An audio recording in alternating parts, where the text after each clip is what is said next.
Alright, so here's my video presentation on my research paper. My topic was interstate highway and its planning and policy.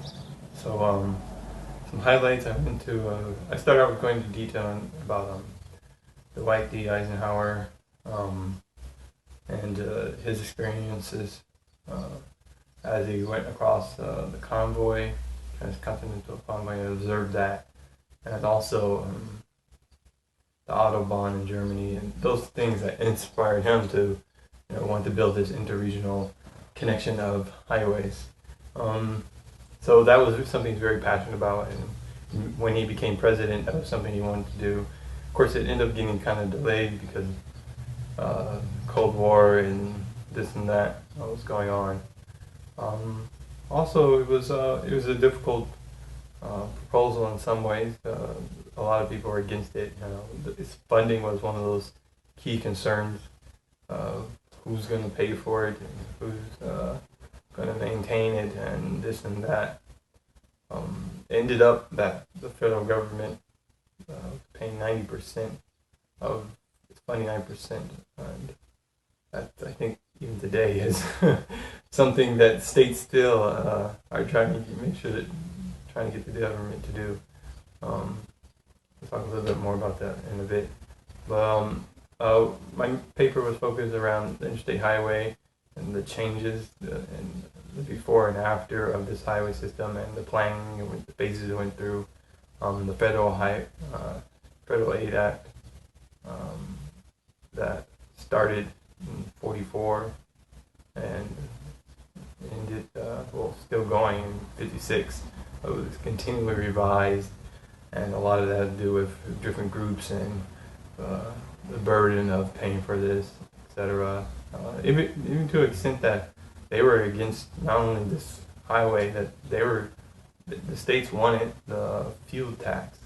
They wanted the government to give it to the states, and it wasn't until Eisenhower's speech, which Richard Nixon actually gave, or actually told them and explained the benefits of the interstate highway, and that was like kind of the turning point in support, and that got things going. Then eventually he signs the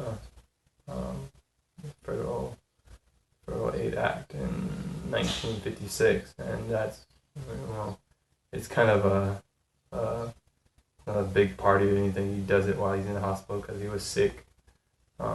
So he signs that, and that gets that going. They start construction. Missouri is one of the first states to receive funding and get started on that. And of course, this act was also going to use other highways that were already there and connect them. So the standards, that was another thing that was kind of like finalized, and kind of the thing they fought over a little bit too, the standards. Later on, I go into additions, changes, look at the highway and the kind of bypasses and extensions and widenings they do in other states. Funding was a big thing I repeatedly kept looking into, just because it seems like no one wants to pay for the highway, and that's actually something I bring up later on, that how similar it is that it seems to be the same. States still don't want to pay, people don't want to pay, and no one knows what's going to happen with that, other than eventually somebody is going to pay, whether it's federal or state or whatever. Those new lanes, and the new lanes being considered,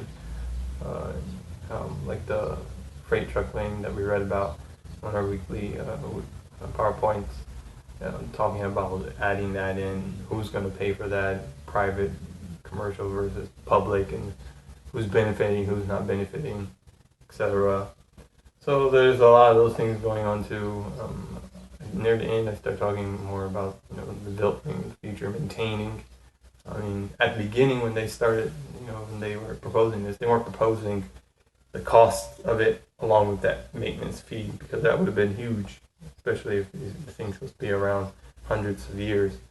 And also you look at different things they had to consider, like inflation, etc. Maybe the dollars would be worth more then. Maybe we should spend a large amount of money then the same time, we don't know how long it's going to be around. Should we spend for 20 years, 50 years, 100 years, 300 years? You know, how much money do you spend then? So they went with something that was more pay-as-you-go type of setup of what it comes down to, what it turns out to be. It's that's basically the highlights of my paper. It was a pretty interesting read.